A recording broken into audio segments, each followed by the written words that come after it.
Hello, this is John with Anthem Business Solutions, and today we're going to go over how to reopen a closed ticket. So if you notice, this one here is a dark green.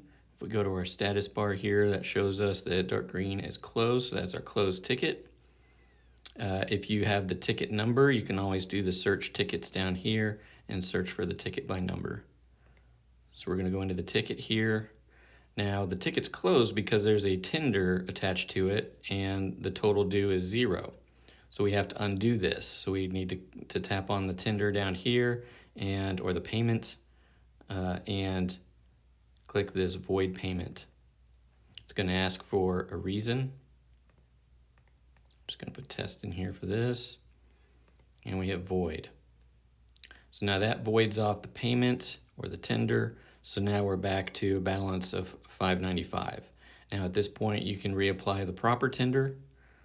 Maybe it was charged to the wrong card and that's why you're having to undo this. So then you would go back through the same process, charge it to the right card.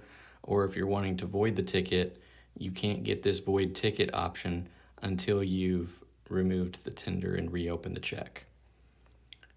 But that's all there is to it. Thanks for watching.